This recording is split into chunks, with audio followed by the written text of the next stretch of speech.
Ich möchte heute einen Überblick geben über verschiedene Bilder bezüglich Spiritualität, Erleuchtung, spiritueller Weg und Zusammenhang zwischen Verstand und reinem Bewusstsein. In der Philosophie ist das normalerweise wird das genannt Verstand und Vernunft. Im östlichen redet man von Bewusstsein oder von Gewahrsein, was noch, ja, je nachdem, wie man es einteilt, noch eine höhere Stellung hat als Bewusstsein. Und es gibt verschiedene Bilder, einerseits aus der Sprache und auch aus der Literatur, spiritueller Literatur. Und ich möchte einige solche Bilder bringen, die ich finde, beschreiben sehr schön, um was es geht und was Zusammenhänge sind. Und das erste Bild ist das von der Persona. Persona ist ein latinisches Wort, das Maske bedeutet. Per heisst durch und Sona heisst Klingen. Persona ist die Maske, wo die Stimme vom Schauspieler durchklingt, dadurch. Das ist Person, Persönlichkeit, Persona. Und ich finde, das Bild sagt uns sehr viel darüber, was Personalität bedeutet. Und ich setze Personalität grob gesehen ziemlich gleich mit Ego oder mit Verstand. Also Personalität ist eine Verstandesstruktur. Und Ego ist etwas entsprechend sehr Ähnliches. Und das Bild von der Maske, also ich muss vielleicht noch ein bisschen beschreiben, im alten Rom und also vor allem im alten Griechenland haben die Schauspieler eine Maske vor das Gesicht gehabt und damit sind die Rollen geworden, die es im Schauspiel gespielt haben. Und es hat durchaus können sein, dass ein Schauspieler mehrere Personen angenommen hat, sprich verschiedene Masken vor das Gesicht gehabt hat und dann die verschiedenen Rollen gespielt hat. Und das ist Persona. Und das ist, also Person ist eine Rolle, die man spielt in einem Schauspiel. Und wenn wir das ein bisschen genauer anschauen, können wir sehr viel Erkenntnis gewinnen über was Personalität ist. Personalität ist eine Rolle, die man übernimmt in einem Schauspiel. Also nehmen wir an den Heiri Müller aus Schlieren spielt der Julius Caesar, indem er die Maske Julius Caesar vor sein Gesicht hebt.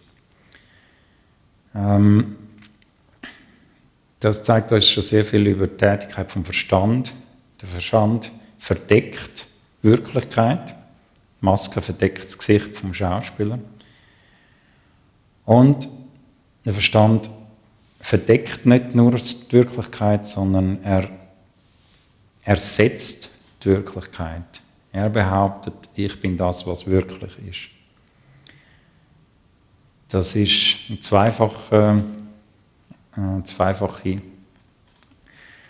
Verweigerung gegenüber der Wirklichkeit vom Verstand. Der Verstand verdeckt die Wirklichkeit und dann behauptet er noch, er sagt das, was wirklich ist.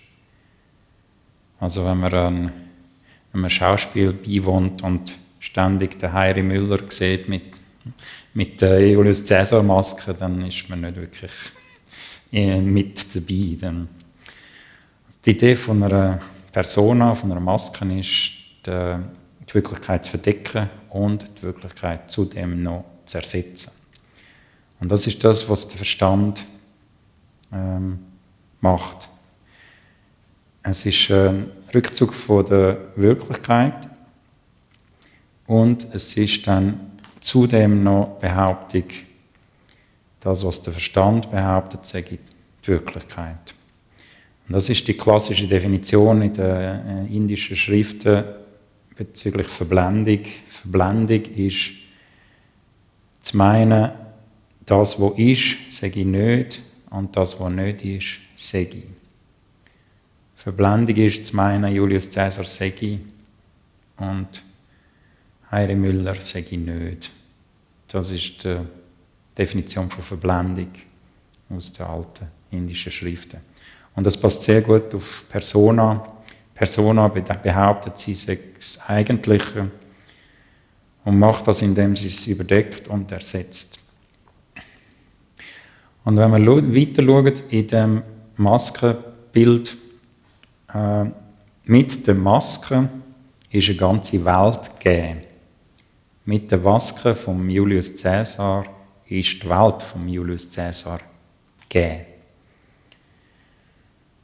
Übertragen auf Persona oder Personalität heisst das, dass Personalität hat ihre entsprechende Welt. Personalität ist etwas, was im Verstand stattfindet und die Welt der Personalität ist die Welt vom Verstand und nicht die Wirklichkeit. Das ist ganz ein wichtiger Punkt, der häufig durcheinandergebracht oder übersehen wird. Das ist das Gleiche, wenn die alten Schriften, jetzt vor allem in Indien, sagen, Ego und Welt entstehen gleichzeitig und vergehen auch gleichzeitig. Sobald Julius Caesar da ist die Welt von Julius Caesar da und die Welt von Julius Caesar. In der Welt von Julius Caesar kommt der Julius Caesar vor. Das kommt nur miteinander vor, entsteht miteinander und vergeht miteinander. Der nächste Punkt, der ganz wichtig ist und durch das Bild schön gezeigt wird, ist das Verhältnis zwischen Person und Wirklichkeit. Oder im Bild zwischen Maske und Schauspieler.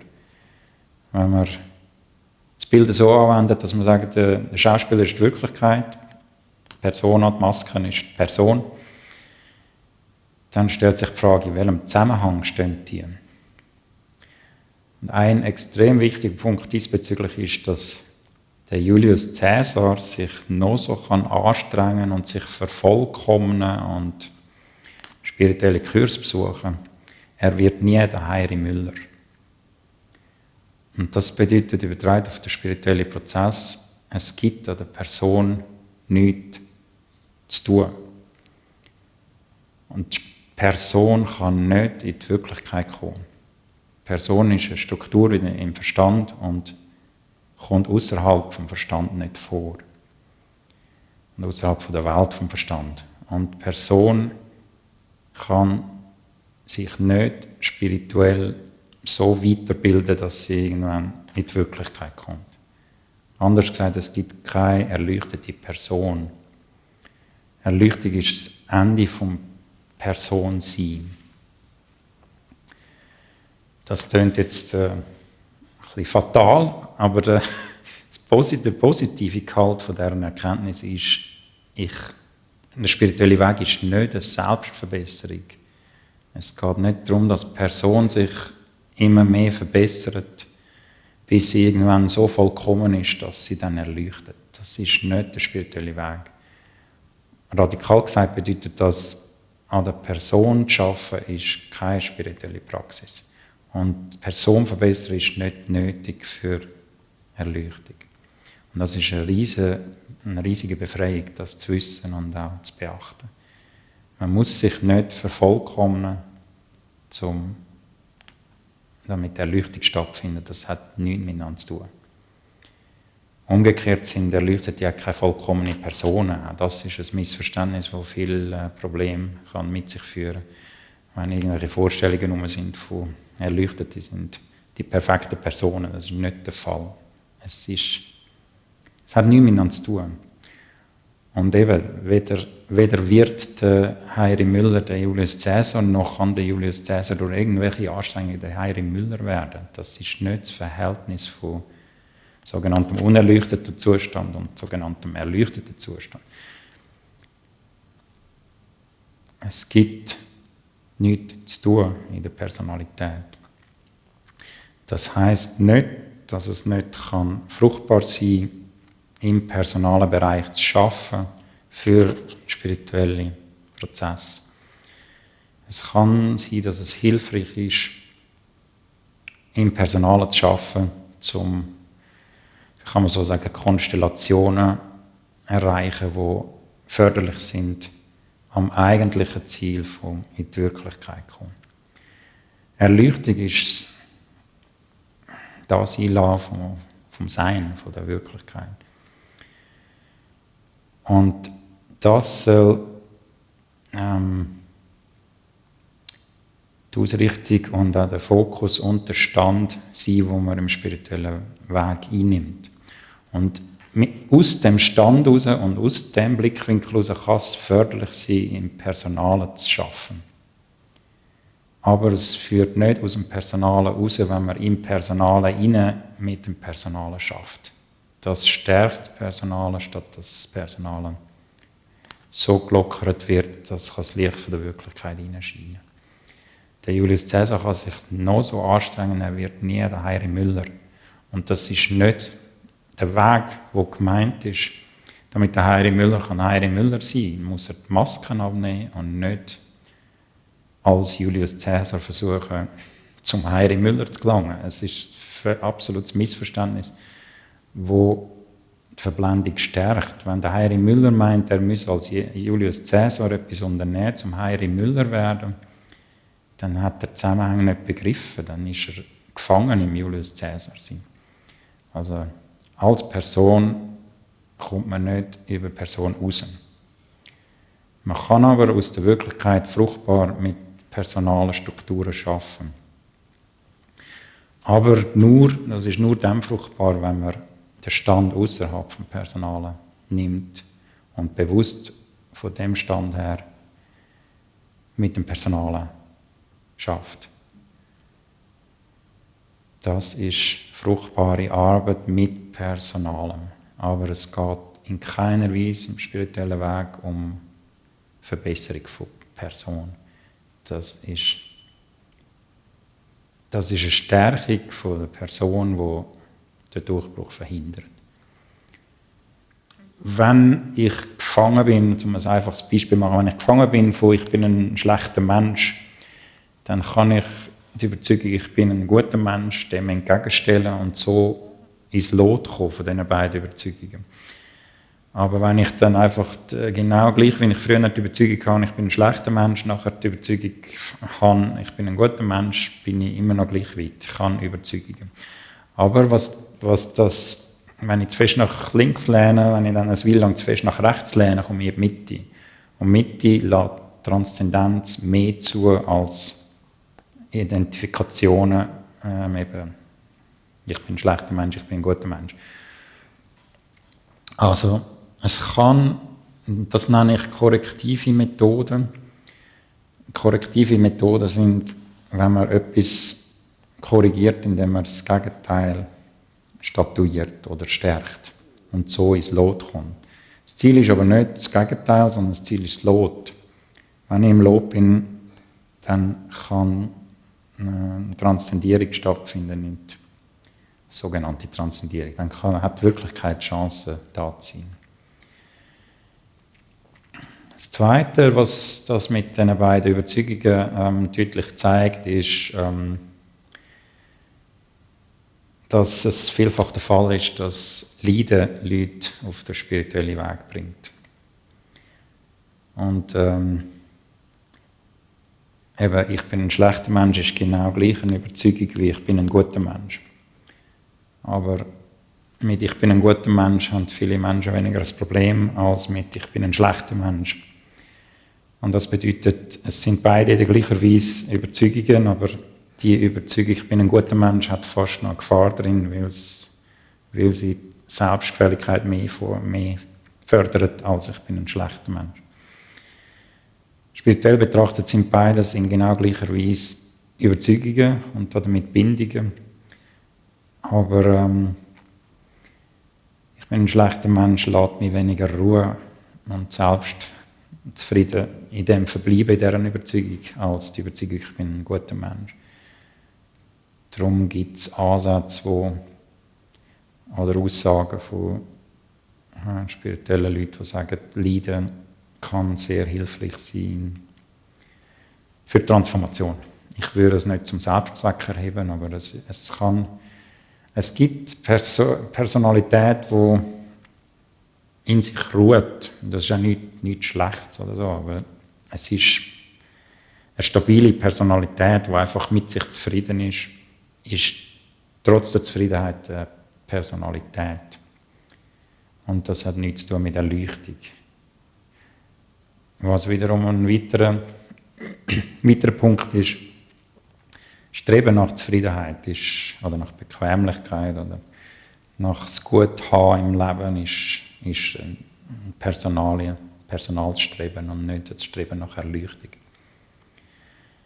Und es sollte lange irgendwelche Lebensweg von Erleuchteten anzuschauen. Der Jesus hat kein bequemes, einfaches Leben gehabt. Es ist absurd zu meinen, also was viele Christen erstaunlicherweise auch vertreten, dass wenn es ihnen wirtschaftlich gut geht, ist das ein Hinweis, dass ihnen Gott nahe ist. Oder wenn sie ein bequemes Leben führen können, dann sind sie ja spirituell fortgeschritten. All diese personalen Strebungen haben nichts zu tun mit der Erleuchtung. Und eben, das bedeutet, also der grosse Segen an dieser Erkenntnis ist, dass man sich um das nicht kümmern muss. Das ist nicht der Weg, sich im Personalen aufzuhalten und dort versuchen, eine Verbesserung herbeizuführen. Das ist kein spiritueller Weg. Das ist Personalität festigen. Weil eben, wenn man es dann als Person mal gut hat, dann gibt es weniger Gründe, das hinter sich zu lassen. Also Verbesserung von Person festigt die Person und löst sie nicht auf.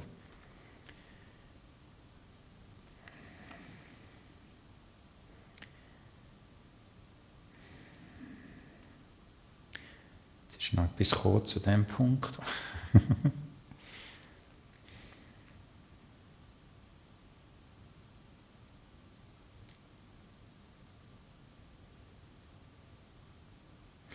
Es gibt ja die berühmte Anekdote vom Huineng, ich glaube der 6. Patriarch vom Zen-Buddhismus, wo eigentlich der Koch war, also er hat Reis gestampft die ganze Zeit.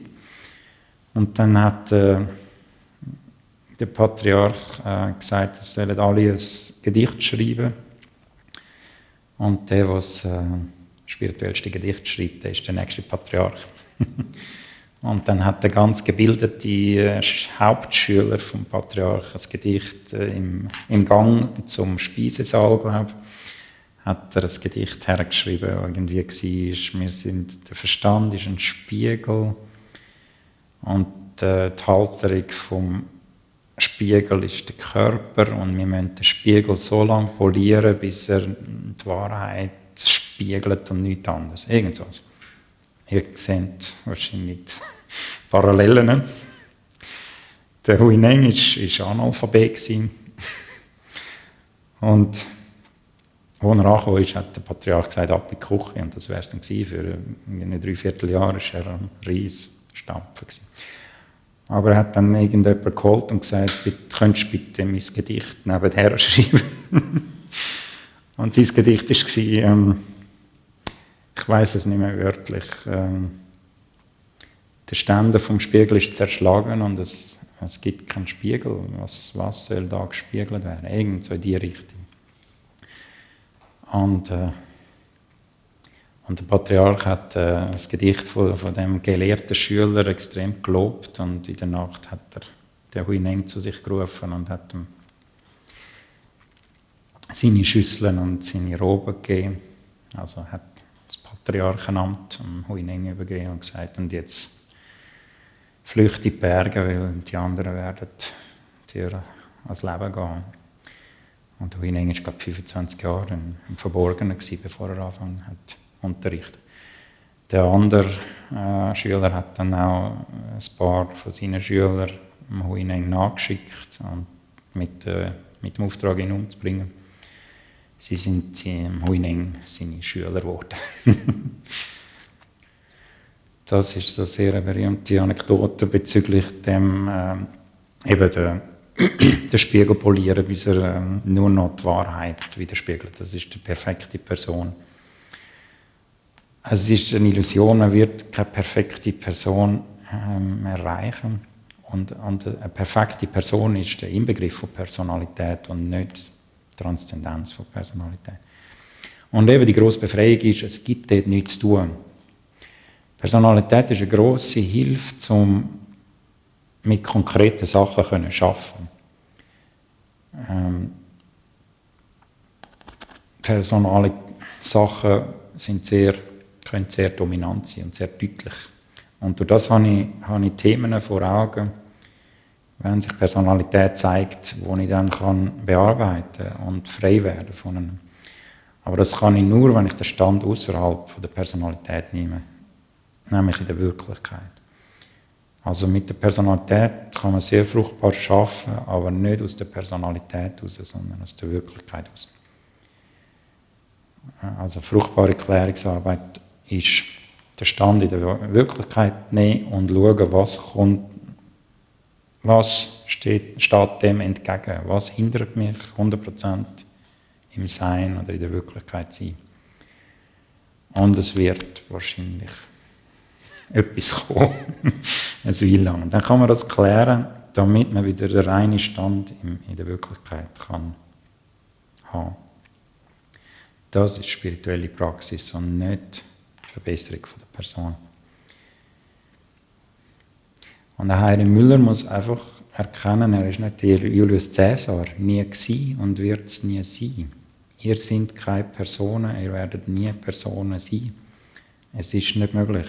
Personalität ist ein Bündel von Identifikationsstrukturen im Verstand. Und als Ganzes sind sie Verstand und nichts anderes als Verstand. Also es ist nicht korrekt zu sagen, dass, also wenn man eine Identifikationsstruktur als «Ich bin XY» nimmt, dann ist das «Ich» vollkommen Verstand, das «Bin» vollkommen Verstand und das «XY» vollkommen Verstand. Es ist nicht so, dass das «Ich» in dieser Struktur «Ich» in der Wirklichkeit bin. Auch das «Ich» ist Verstand. Und sowohl im spirituellen Prozess wie auch im therapeutischen Prozess kann man auf verschiedenen Ebenen ansetzen. Es kann fruchtbar sein, mit XY zu arbeiten.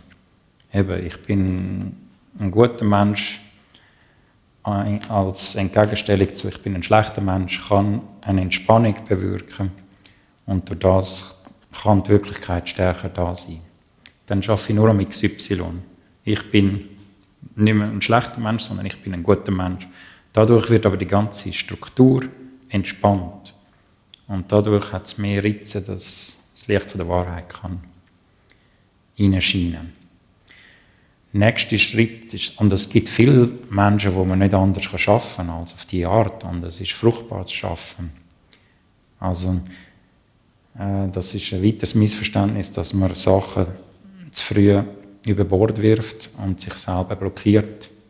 Damit, es kann nötig sein, dass man wirklich ein Willen in dem XY arbeitet. Überzeugungen, Identifikationen ändert. Nicht einmal auflöst, sondern ändert, damit die Situation besser wird. Der nächste Schritt ist dann, dass man am Bin arbeitet. Dass man eben vielleicht Identifikationen auflöst. Und dann der nächste Schritt ist, dass man am Ich schafft. Und der übernächste Schritt ist, dass man die ganze Struktur über Bord wirft. Weil man erkennt, das bin nicht ich. Die ganze Struktur ist eine Verstandesstruktur und nichts anderes als eine Verstandesstruktur.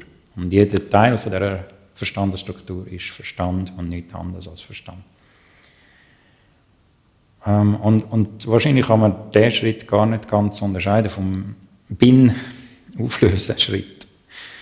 Und das ist ein wichtiger Punkt, wo auch viele Therapien scheitern, wenn ich beim Bin oder sogar beim Ich in dieser Identifikationsstruktur anfange zu arbeiten, dann löse ich Identifikation auf. Und das bedeutet, es ist für den Menschen, der das erfährt, ein Identitätsverlust. Und das muss man begleiten und sauber abfangen. Sonst muss die Struktur eine andere Lösung finden. Und das nennt man Retraumatisierung. Also ein extremes Beispiel, wenn ich heroinsüchtig bin und dann nimmt man das Heroin weg, aber nicht den Süchtigen.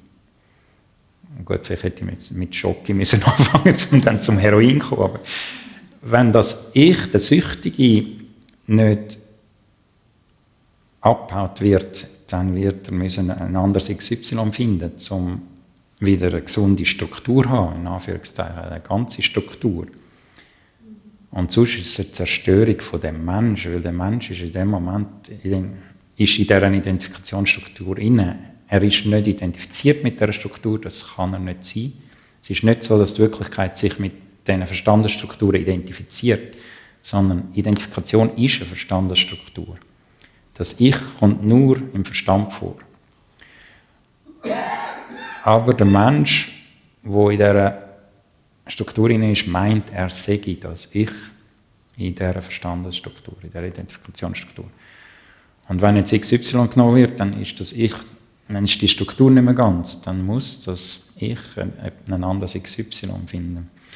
Und das ist dann meistens, weil sich die Struktur dann gleichzeitig einerseits wieder muss ganz machen und andererseits auch gegen den Einbruch, der da passiert ist, verteidigen, wird die neue Identifikationsstruktur wahrscheinlich stärker sein als die vorhergehende. Weil sie eben bedroht worden ist und sich gegen die Bedrohung zusätzlich muss absichern, zusätzlich zur Stabilität, die sie wieder muss herstellen als Struktur. Das ist die Erfahrung, dass irgendjemand fettleibig 3 Monate nach Abschluss von der Therapie sogar noch mehr Gewicht hat als vorher, zum Beispiel. Weil einfach die Struktur nicht sauber angegangen worden ist.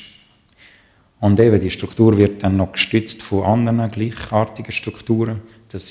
Personalität ist ein Bündel von so Identifikationsstrukturen, die sich gegenseitig auch stützen und bedingen. Und man muss sich bewusst sein, dass wenn man die abbaut, dass Identität abgebaut wird. Eben für den spirituellen Prozess ist das nicht relevant. Oder anders gesagt, besser gesagt, spirituelle Erfahrungen oder Erleuchtung, oder wie man das nennen will, Awakening, ist nicht Folge von so einem Abbau, wo wegen dem Abbau passiert. Es kann sein, dass es hilfreich ist für die Wirklichkeit, dass sie voll da sein kann, wenn wir an diesen Strukturen arbeitet. Aber die Wirklichkeit ist nicht das Resultat vom Abbau von unwirklichen Strukturen. Die Wirklichkeit ist das, was ist.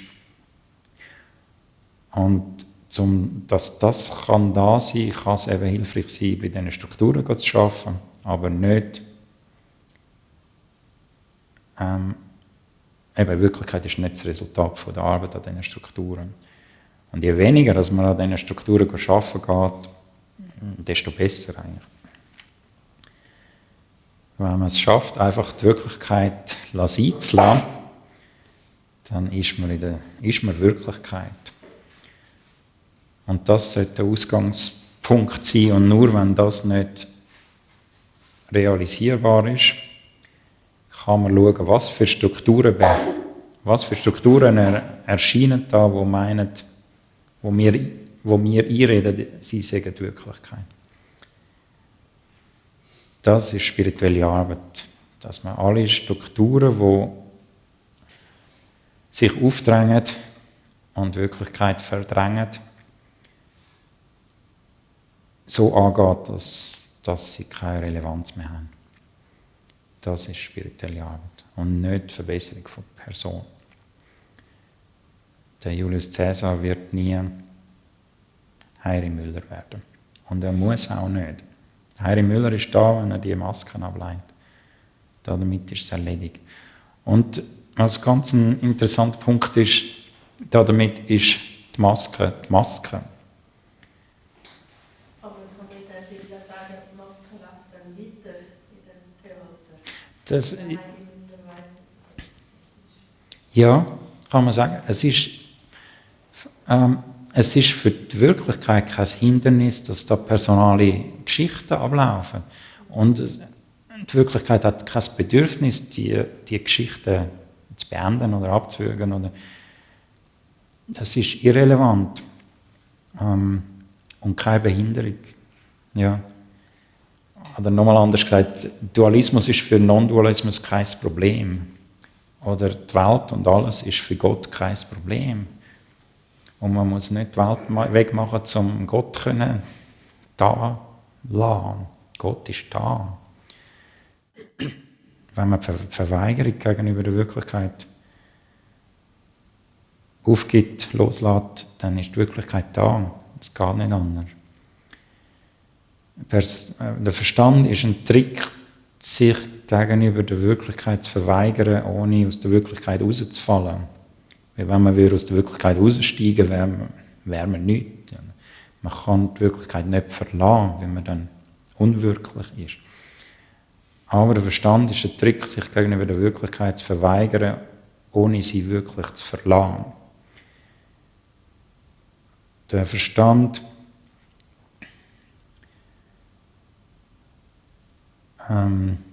behauptet, etwas, was nicht ist, sage ich, und etwas, was ist, sage ich nicht. Oder das, was ist, sage ich nicht.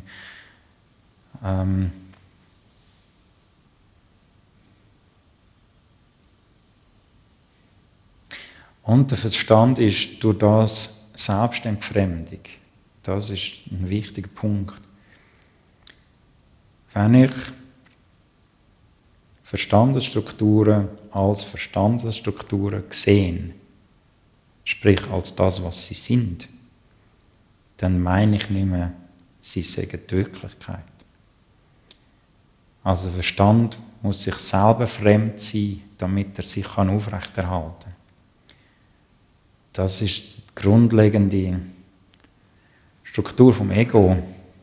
Das ist das, was der Gautama Buddha Dukkha genannt hat. Das, was häufig mit Leiden übersetzt wird. Aber es ist nicht einfach Leiden, es ist ein grundsätzliches Gefühl von Ungenügen. Irgendwas stimmt grundsätzlich nicht. Irgendwie bin ich ständig im falschen Film. Und zwar grundsätzlich. Das Gefühl, das das Ego zutiefst hat, und der ganze Rest ist Überlebenskampf. Und zu Recht. Also das stimmt. Das ist korrekt. Der Überlebenskampf vom Ego ist eine korrekte Wahrnehmung. Es weiss, wenn es sich nicht ständig wehren würde, würde es nicht existieren. Und das ist der Tod vom Ego, ist der Tod vom Ego. Für das Ego ist der Tod vom Ego der Tod.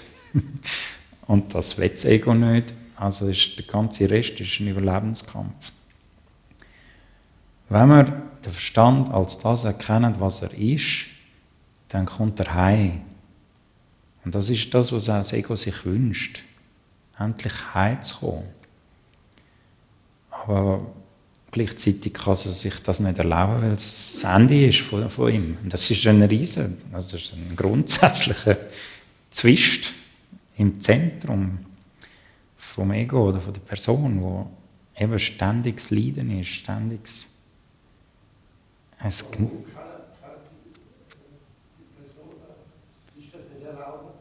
Wenn die Persona ganz zu sich selber kommt, dann geht sie zusammen. Und ihre ganze Welt geht zusammen. Das kommt noch dazu. Wenn der Julius Caesar abgeleitet wird, ist auch die Welt von Julius Caesar weg.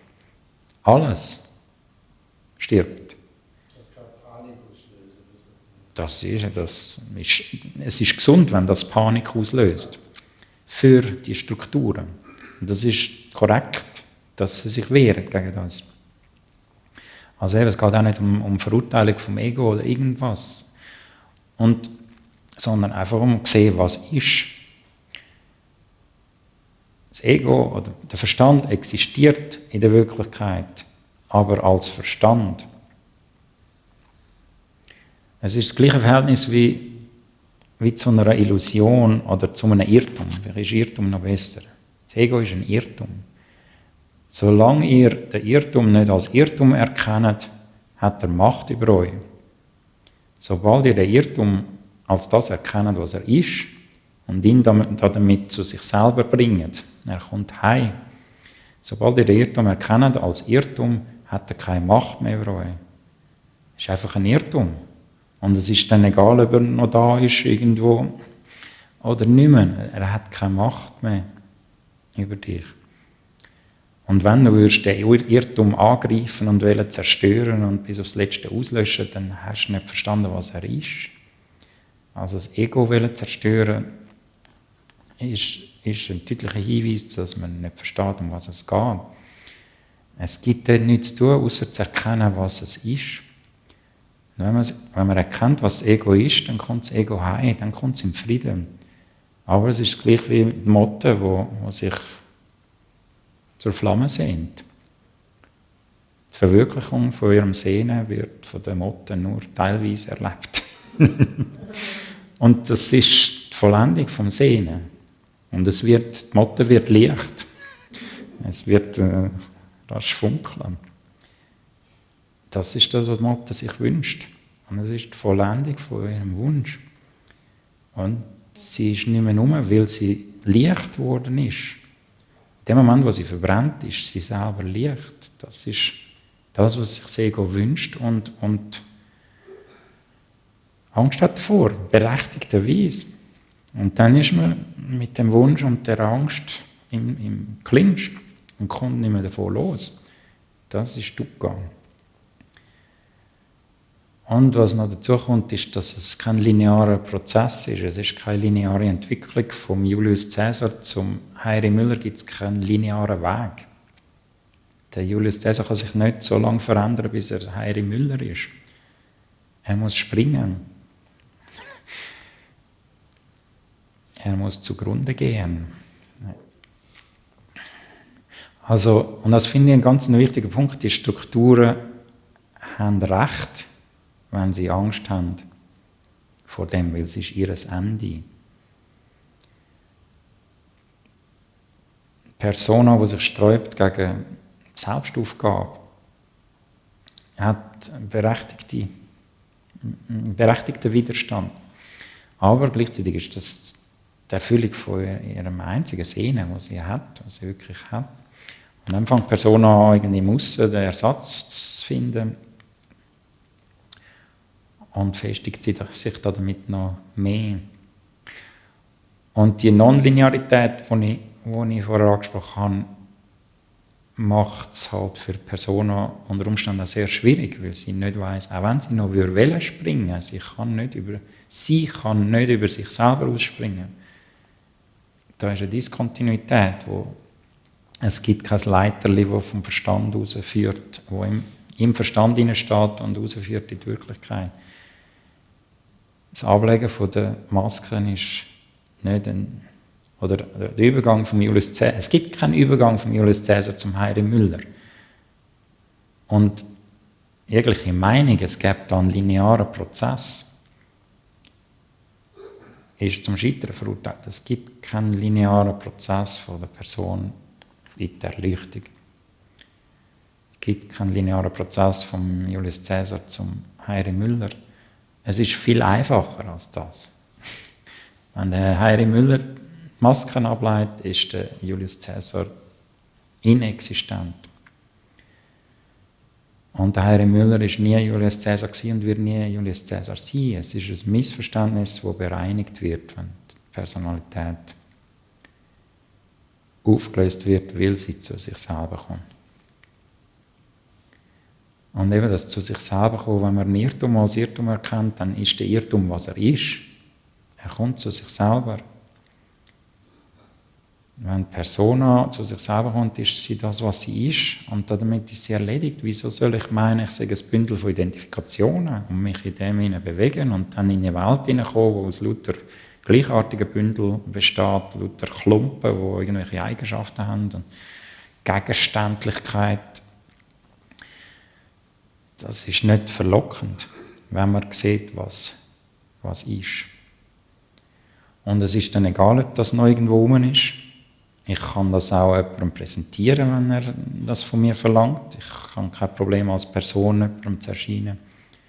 Aber ich glaube keine Sekunde, dass ich das bin. Aber ich will dann niemand vor den Kopf stoßen und wenn er das verlangt von mir, dann präsentiere ich das, dann lege ich Julius Caesar Masken an. Aber das heisst nicht, dass ich dann Problem von Julius Caesar habe. Und es ist nicht das Problem, rasch eine Maske vor mein Gesicht zu heben. Also, mal esse ich, mal schlafe ich, mal habe ich eine Maske vor das Gesicht. Das ist nichts, was problematisch ist. Problematisch sind nicht die Strukturen, problematisch ist das Missverständnis, zu meinen, die Strukturen seien die Wirklichkeit. Das ist Dukkha, das ist die Verblendung, das ist das Leiden vom sogenannten unerleuchteten Zustand. Die Verwechslung, das ist ein Irrtum, das Missverständnis. Ego ist ein Missverständnis und nicht das Problem. Wenn man Ego als Problem anschaut, dann stärkt man das Ego, weil man meint, das sei etwas, was wert ist, sich dagegen zu wehren und zu bekämpfen. Wenn man das Missverständnis auflöst, ist es im Reinen. Das ist der spirituelle Weg.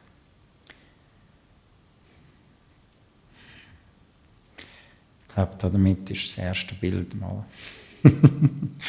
recht ausgeschöpft. Haben Sie zu dem Fragen oder Beiträge? Ja. Also ganz hauptsächlich muss man erkennen, dass man das Ego-Bündel ja nicht ist. Also, wie erkennen, ich bin das dahinter, das Grosse, das Formlose. Ja, also wo kein Name hat. Ja. Ist das nicht aber auch ein Erkennen vom Verstand aus, dass ich dann das kann verstehen, ja,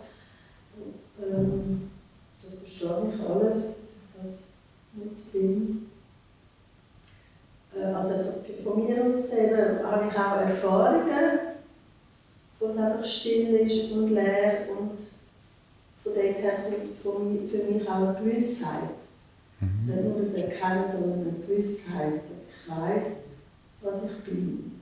Schön. Gleichzeitig aber, hast du vorher auch mal gesagt, so ein Schauspieler hat früher auch verschiedene Masken angelegt.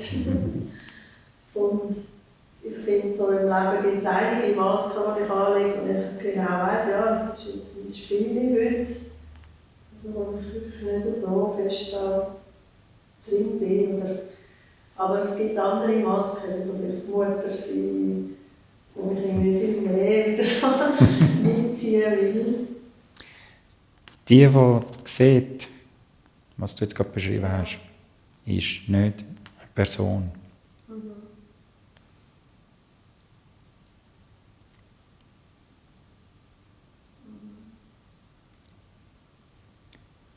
Ja, die das bist du. Ist, wieder reingezogen sein, wenn es wieder leidet oder mitfühlt oder das Gefühl hat, etwas sei falsch. Oder Die sieht, dass etwas hineingezogen wird, wird nicht hineingezogen.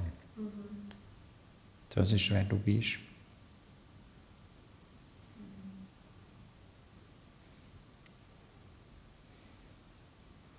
Und es ist immer gut und empfehlenswert, dort Stand zu nehmen.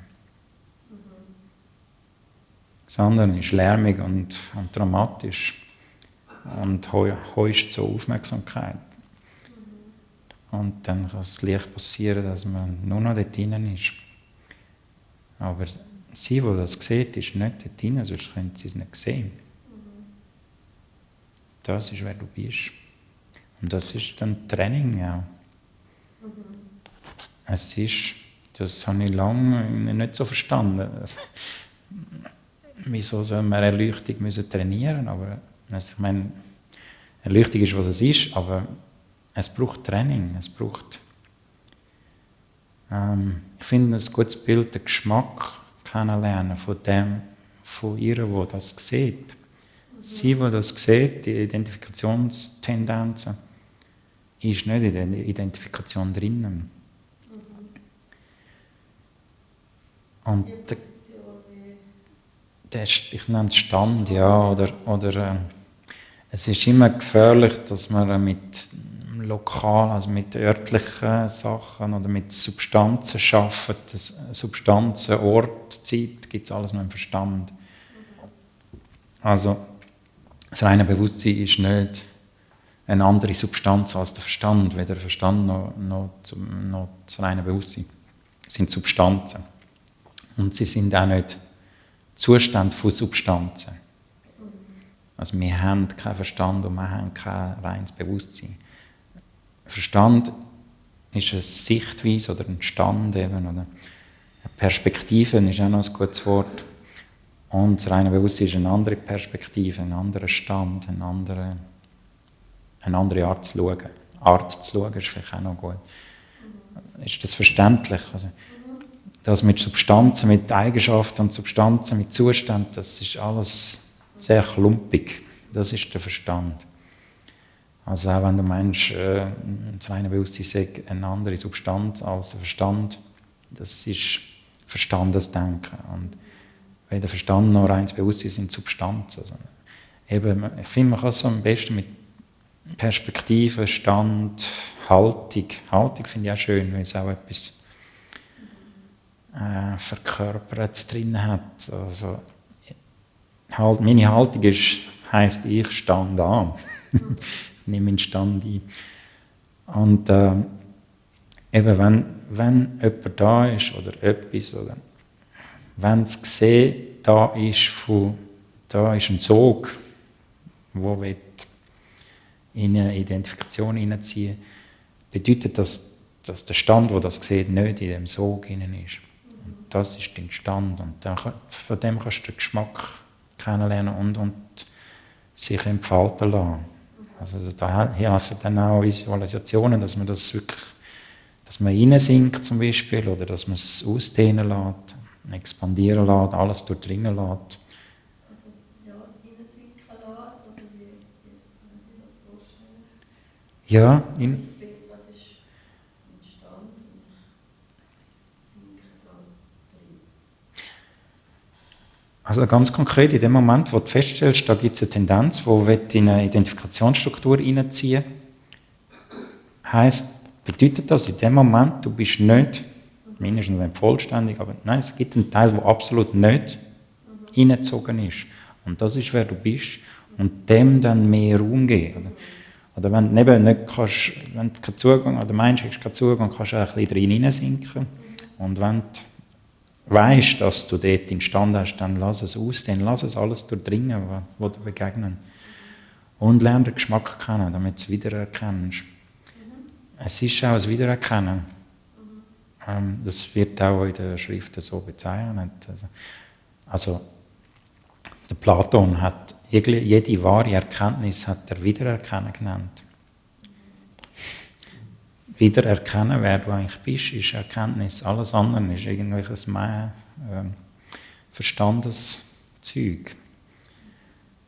Aber zu dir kommen ist das Vertrauteste, was du kennst. Und dort kann auch gerade eine Schwierigkeit drin liegen, weil es so selbstverständlich ist, kann man es übersehen. Wie wenn jemand kommt und sagt, wie geht es eigentlich deinem Kopfweh? Und du sagst, was für ein Kopfweh? Und dann merkst du, dass du seit 2 Monaten keinen Kopfweh mehr hast. Aber es ist dir nicht aufgefallen, was weggegangen ist, weil es einfach natürlich, bist in deinen natürlichen Zustand gekommen. Und das kann man trainieren. Den Geschmack. Und das Einnehmen. Das Einnehmen von dem, wer du bist. Und, um noch auf den anderen Aspekt von deinem Input eingehen, das Erkennen, was Gesetzmäßigkeiten sind und was läuft, eben zum Beispiel das Reinziehen, was du beschrieben hast. Wenn du das genauer erkennst, dann erkennst du es genauer. Wenn es vorkommt, erkennst du es als Reinziehen in eine Identifikationsstruktur. Und wenn es einfach das ist, was es ist, nämlich eben, da wird etwas reinziehen in eine enge, unangenehme Struktur, die nicht wahr ist und nicht wirklich ist, dann kannst du dich positionieren und sagen, nein, übt keinen Reiz auf mich aus, gibt keinen Grund, dort reinzusteigen. Und das ist nicht eine Verstandesangelegenheit. Das ist erkennen, was Sachen sind, ist nicht aus dem Verstand.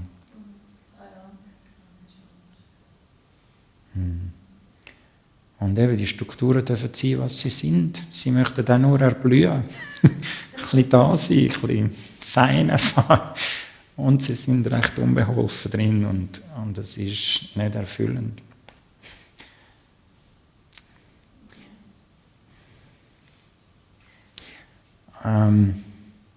Ja, und das finde ich, das sind einige wichtige Aspekte auch vom Ganzen drin. Erleuchtung ist nicht ein Zustand. Mit Zustand gibt es nur in der Verstandeswelt. Es gibt niemanden, der Erleuchtung als Zustand hat. Das ist das Klumpendenken von Dingen mit Eigenschaften. Du hast ein Ding und dann hast du eine Eigenschaft, die irgendwie da drauf gepfropft wird. Ich könnte nicht mal erklären, wie das Pfropfen genau so funktioniert, was der Zusammenhang ist zwischen mir und meinem Zustand. Das ist alles absurd. Und das kann man philosophisch ganz klar auf den Punkt bringen, wie absurd das ist. Das ist gemacht worden vom Hegel zum Beispiel. Schlüssig, also das ist absurd. Also die Verstandeswelt kann nicht sein. Es gibt kein Ding mit Eigenschaften, es gibt keine Substanzen mit Zustand. Das läuft nicht so. Das sind alles Verstandeskonstrukte, die nicht wirklich sein können. Nicht im Sein vorkommen. Genau. Und dass Erleuchtung kein Zustand ist, bedeutet unter anderem auch, um noch Bezug nehmen auf das Gesagte, Erleuchtung ist nicht ein Zustand, den man erreicht und dann hat man es. Von jetzt an ist nur noch Erleuchtung. Ich meine, das ist auch indisch, so eine Vorstellung zu haben. Und es entspricht nicht dem Sachverhalt. Der Sachverhalt ist viel eher, was du sehr schön beschrieben hast. Du schaust etwas an, erkennst es als das, was es ist, und entscheidest dann, oder siehst dann, es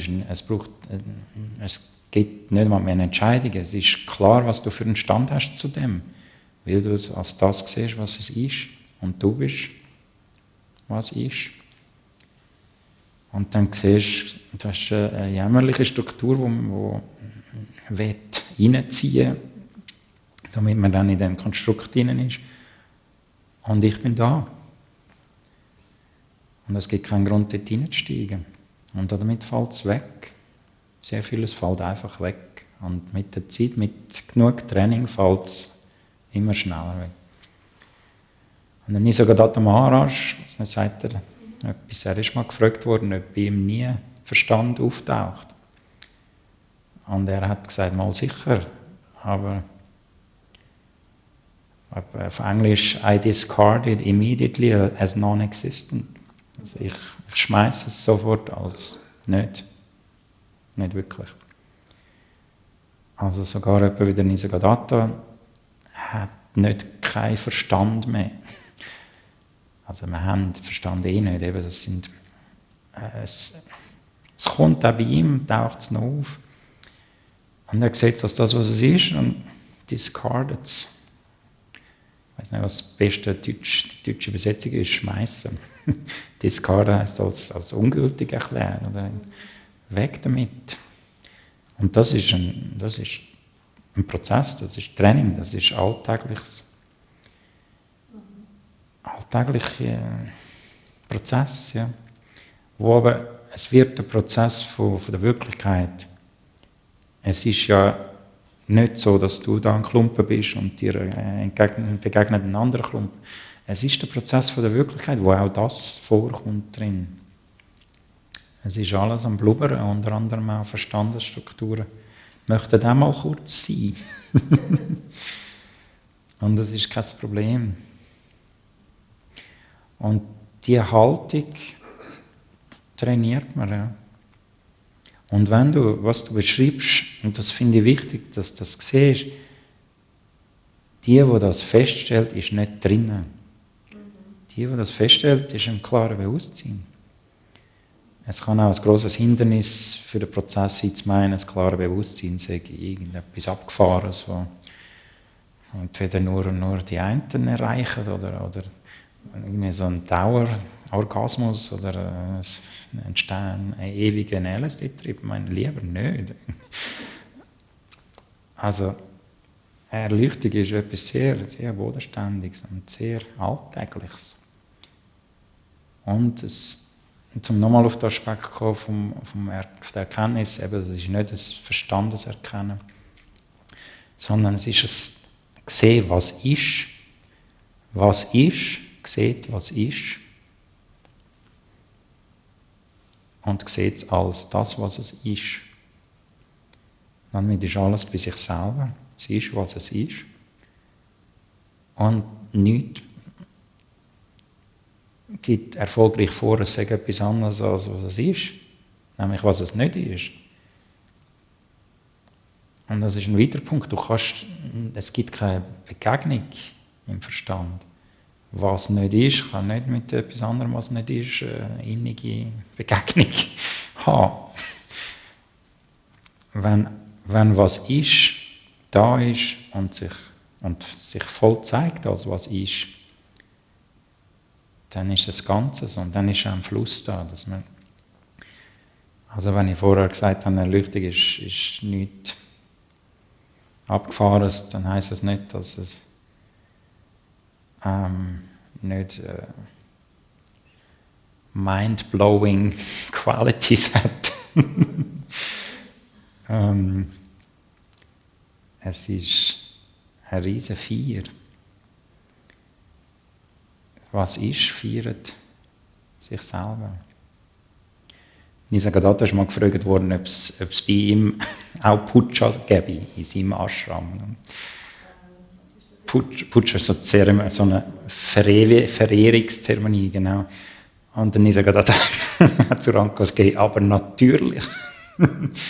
Bei uns feiert das reine Bewusstsein durch das reine Bewusstsein.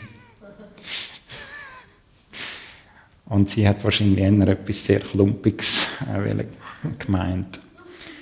Dass ich irgendeinen Gegenstand frieren. Und seine Antwort ist wahr. Und das ist alles, was ist, dass das reine Bewusstsein sich selber feiert, durch sich selber, in sich selber.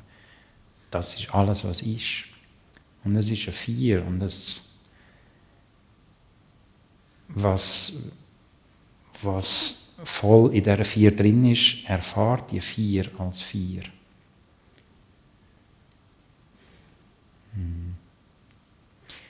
Und eben, ich würde sehr empfehlen, den wahren Stand zu pflegen und wirklich pflegen im Sinne von zu fördern, zu nähren. Auch erkennen, dass es da ist und auch wie fein das es ist. Eben, es ist nicht, dass die in eine völlig andere Welt katapultiert.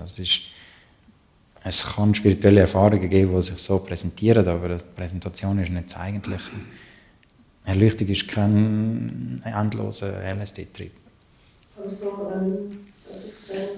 mir hilft es eigentlich immer mal wieder anhalten und still wird, zum der Stand, also zum das Bewusstsein, oder eher leer werden und still werden, zum merken, ja, es ist alles nicht so. Aber nicht, weil ich dort die Hoffnung habe, dort gibt es dann ein Feuerwerk, sondern es ist still wird und friedlich. Ja. Sanskrit-Wort für... Und erfüllt. Ja, das ist ein Hinweis. Sanskrit-Wort für Erleuchtung ist Sahaja Samadhi. Samadhi kann man unzulänglich als Zustand übersetzen, lassen wir es mal gelten. Aber Sahaja heisst natürlich, der natürliche Zustand. Und dort ist Glückseligkeit inhärent drin. Es ist durchdrungen von Glückseligkeit, von Ruhe, von Erfülltheit. All die Qualitäten sind Qualitäten vom Göttlichen oder wie immer das muss beschreiben will. Und ich finde es auch wichtig, dass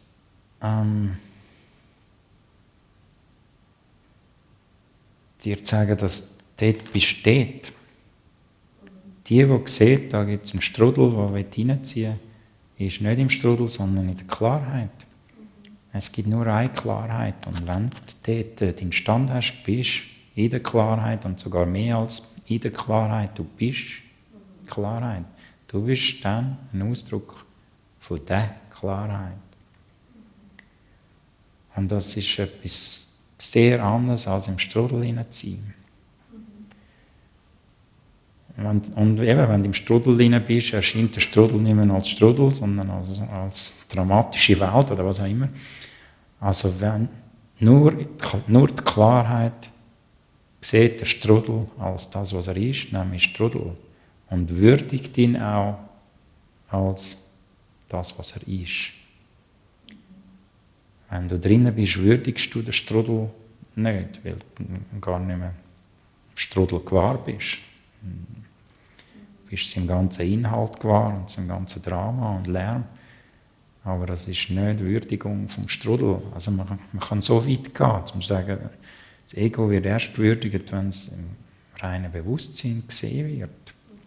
Dann ist es zu sich selber gekommen, ist, was es ist. Und dann ist es, was es ist. Eben vieles erübrigt sich dann vom Inhalt vom Ego und von den Behauptungen und von den Bestrebungen und Erwartungen vom Ego. Aber es ist damit zu sich selber gekommen, es ist heimgekommen. Und das wiederum ist auch etwas, was erfahren wird. Der Sog von der Flamme für die Mutter. Das Heimkommen kann auch die Person erfahren, aus dem Grund, weil sie wirklich heimkommt. Sie überlebt ihr Heimkommen nicht als das, was sie meint, sie sagt. Aber sie kann den Ruf hören. Und ich meine, das ist ja bei den meisten so, wenn sie auf den spirituellen Weg gehen, dass einen Ruf hören. Und also, ich habe lange, wie soll ich das sagen, also man muss nicht wissen, was da ruft. Oder sie im Aussen finden, vielfach nicht. Ich habe sehr lange gebraucht, bis etwas Entsprechendes im vollen Sinn vom Wort mir erschienen ist. Aber der Ruf war ganz klar da gewesen. Und der Sog, also jetzt im Positiven, das Ziehen zur Flamme, zum Licht. Und es ist ein Heimkommen. Ja. Und eben für die alltägliche Praxis den Stand kräftigen. Und eben Erkenntnis in dem Sinne ist nötig. Also es gibt ja die grob gesagt zwei Wege von Bhakti und Jnani. Also der Hingebungsweg und der Erkenntnisweg. Man kann es auch mit Herzerleuchtung und mentaler Erleuchtung gleichsetzen. Und der Bhakti-Weg kann zum einen leitet der eine mehr und der andere weniger. Auch das ist zu beachten. Was auch für den Jnani-Weg gilt. Also, und zum anderen muss aber gesagt werden, der Bhakti-Weg ist auf eine Art blind. Er führt nicht bis zum Letzten. Es braucht Jnani auch für den Bhakti-Weg.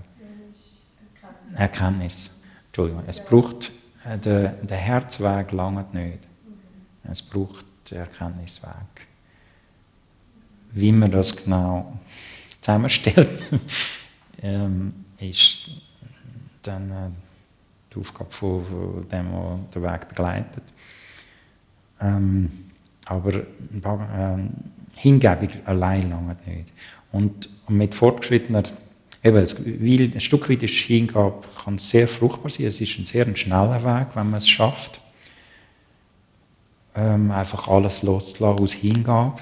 Es kann sehr hilfreich sein, ein sehr potenter Weg, ein schneller Weg.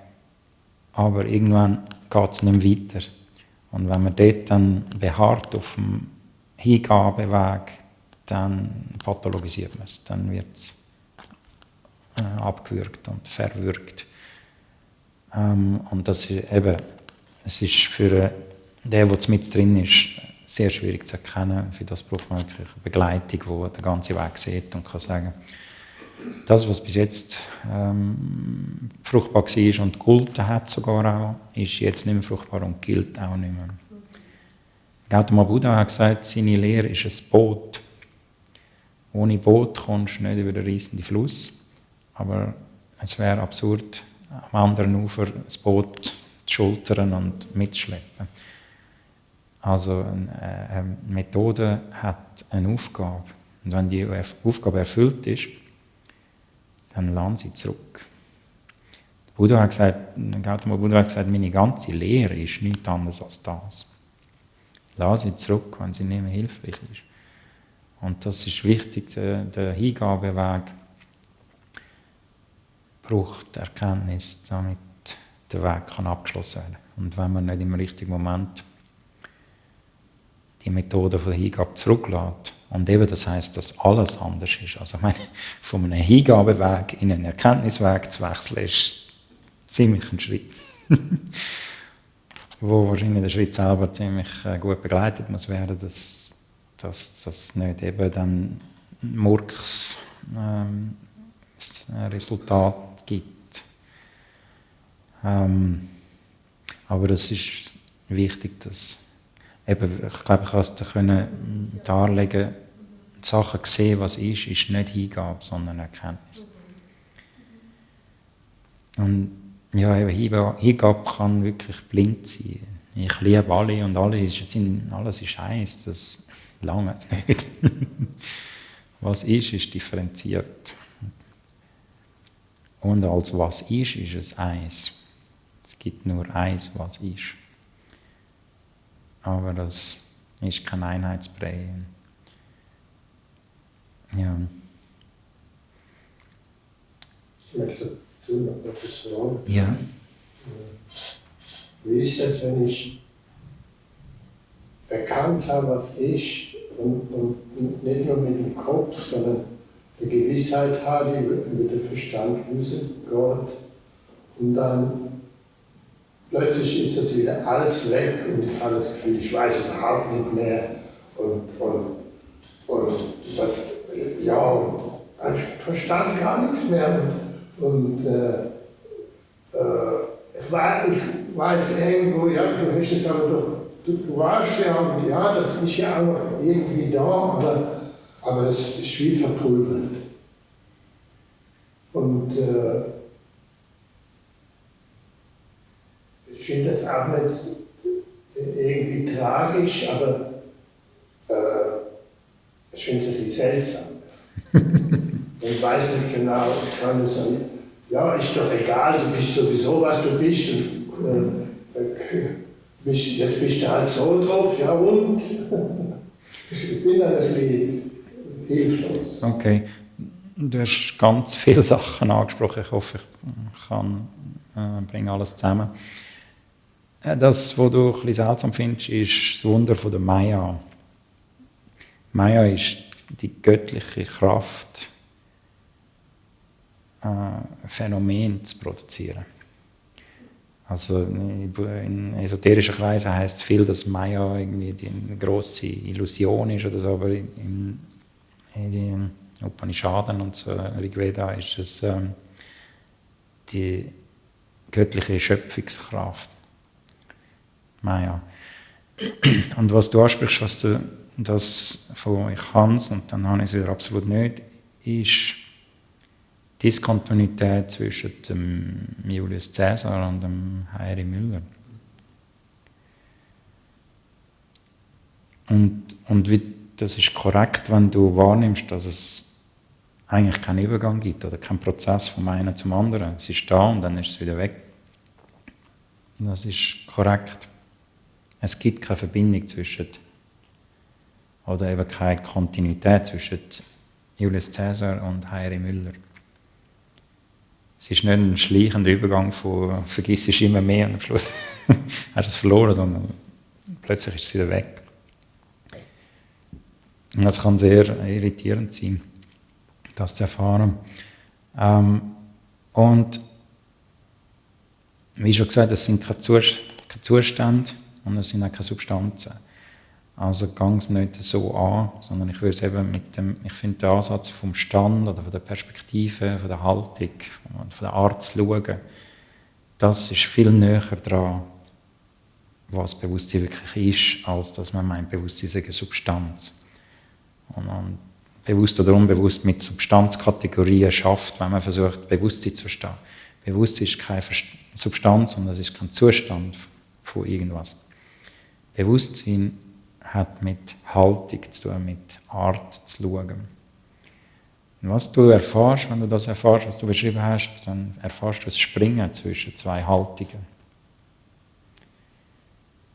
Und die Mechanik von dem Springen kann man erforschen. Das ist auch gerade das Gleiche, was ich dir empfohlen habe.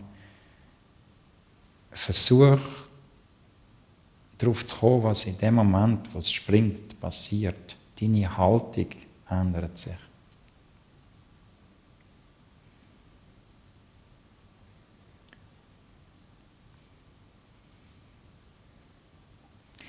Und vielfach ist es, dass einem etwas hineinzieht. Also es ist eigentlich immer, wenn du in den Verstand kommst, heisst es, dass dich der Verstand hineingezogen hat mit irgendwas, was du geglaubt hast. Du hast ihm irgendwann geglaubt, als er dir gesagt hat, ich bin die Wirklichkeit und die Wirklichkeit ist nicht die Wirklichkeit.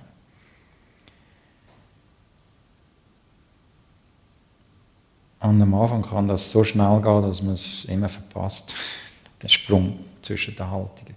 Aber man kann dem auf die Schliche kommen. Es will sich ja auch verstecken, das ist ja die ganze Idee vom Ganzen.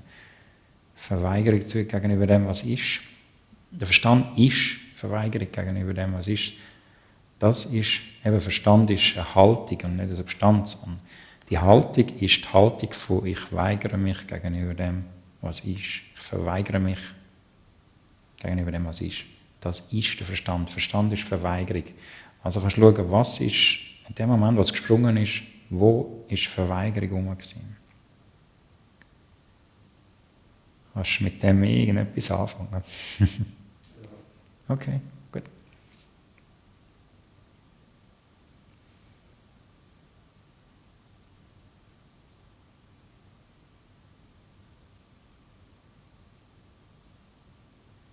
Ja, wenn ich in dem Inhalt, ich weiß jetzt Namen nicht mehr, wenn ich damit innehalte, dann bin ich sofort wieder an einem anderen Ort. Wie ist denn das Innehalten?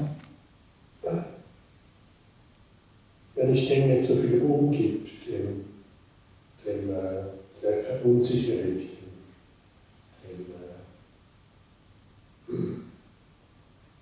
beziehungsweise wenn ich das nicht überbewerte. Das ist jetzt halt chronisch und als wäre ich nie, was ja auch nicht so falsch ist. Und dann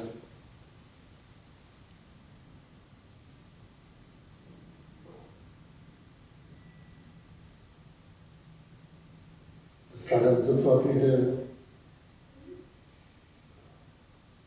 kann sich sofort wieder etwas verdeutlichen. Gut.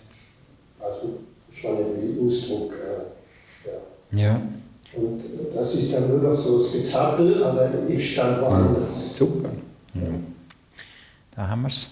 Genau. Und das ist ein gutes Zeichen. Ich habe am Anfang vom heutigen Abend gesagt, wenn die Strukturen sehr dicht sind, dann kann es sein, dass man nur bei XY arbeiten kann.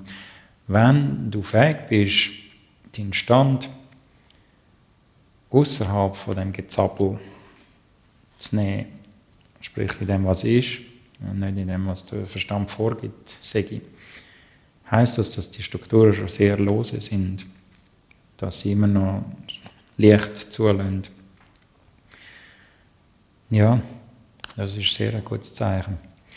Und dann würde ich auch dir empfehlen, stärke den Stand. Und eben ein Mittel, um den Stand zu stärken oder zum Erkennen, was läuft, ist auch zu erkennen, was läuft in dem Moment, was springt. In beide Richtungen. Du hast jetzt deine Methode gefunden, offenbar, wie du wieder in die Wirklichkeit kommst. indem du dich entspannst, wenn ich das so beschreiben darf. Wenn man am Gezappel nicht so viel Raum gibst. Und das ist ja ein Punkt. Der Verstand kann nur zappeln, wenn wir ihm Energie geben fürs Zappeln. Der Verstand ist nichts an sich. Er hat nur Energie, wenn er sich die Energie irgendwo herholt. Wenn wir ihm keine Energie geben, kann er sein Theater nicht aufrechterhalten. Und es ist massiv viel Energie, die da gebunden werden kann durch die Strukturen. Und das ist ein weiterer Punkt, was die Menschen erkennen, dass sie mehr ins Hier und Jetzt kommen, mehr Energie bekommen, mehr Handlungsfähigkeit. In der Psychologie wird das Agency genannt. Traumatische Strukturen sind sehr starke so Identifikationsstrukturen. Wenn die gelockert werden, kommt mehr Handlungsfähigkeit, mehr Lebendigkeit. Das ist, weil die Energie nicht mehr gebunden ist in diesen Strukturen, sondern kann für das Leben, für die Wirklichkeit hat das Wort Wirken drin. Die Energie dann kann in der Wirklichkeit sich ausdrücken, die Allswirklichkeit, und nicht mehr gebunden ist in diesen Strukturen. Das ist auch ein Hinweis. Ein Punkt möchte ich noch sagen, du hast angetönt bezüglich dem Erkennen, was ist. Wenn du einfach kannst, du hast es so gesagt, wenn du einfach kannst das da sein lassen, dann hat es nicht mehr so viel Macht über dich. Und das ist richtig. Genau, das ist für mich eine spirituelle Methode, die in sehr vielen Fällen und an sehr vielen Orten, wo man sich befindet im Prozess, greift. Was ist da sein lassen, oder was ist sein lassen. Und das kann auch sein, es ist jetzt Wut da. Wenn ich das einfach da sein lasse, dann kann es sich transformieren. Wenn es darf sein, was es ist, dann ist es in was ist aufgehoben. Das ist eine extrem transformative Praxis. Weil der Verstand ist sehr häufig aus widersprüchlichen Strukturen aufgebaut. Und eine so eine widersprüchliche Struktur ist, dass es mich überfordert und gleichzeitig habe ich keinen Zugang dazu. Also wenn der Verstand stark da ist, dann eben der Verstand ist das Prinzip der Verweigerung. Das heisst, es ist gegenüber allem Verweigerung und auch im Verstand selber ist Verweigerung eine sehr starke Struktur. Also zum Beispiel Wut. Wenn ich im Verstand bin oder als Person an Wut angegangen, dann bin ich wütig und es überschwemmt mich gleichzeitig und gleichzeitig bin ich getrennt von ihm. Könnt ihr etwas anfangen mit dieser Beschreibung oder kennt ihr? Es ist ein Doppelbind, eine widersprüchliche Verkettung von es ist mir zu nahe und ich komme nicht dazu. Ich habe nicht wirklich Zugang. Das ist eine typische Verstandesstruktur, die eben sehr stabil ist. Das ist, kann schwierig sein zu brechen. Und wenn man es schafft, wirklich jetzt eben zum Beispiel die Wut wirklich da sein zu lassen, sie in die Arme nimmt, auf den Schoß nimmt und sagt, ja, du bist jetzt da, dann kommt man wirklich in Kontakt mit ihm und dann kann es sich transformieren. Das ist eine sehr fruchtbare Methode, die in vielen Fällen wirkt. Ich schreibe sie ja meistens auf. Oder? Das ist, weil das ist wie, ich erkenne dich an, du darfst jetzt sein. Das ist super, so genau. kommt mir das vor. Und ich mache das mit Wut, mit dem Begriff Wut und anderen Begriff. Und dann lade ich das wieder los und das löst sich unmittelbar auf. Super. Das ist immer wieder das Phänomen. Mhm. Ich würde sagen, es ist Hilfe, also offenbar funktioniert es gut und das ist spirituelle Praxis, was du da beschreibst.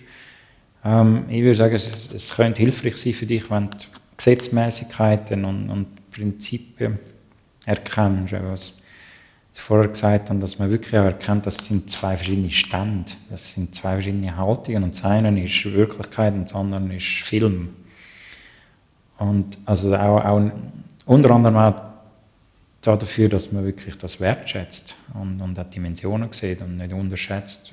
Das sind zwei komplett verschiedene Stände. Dann kannst du noch mehr reinlernen quasi, oder noch mehr das verkörpern oder einnehmen, wenn du Gesetzmäßigkeiten siehst. Und was soll ich sagen, was ist, also was ist da, Sila?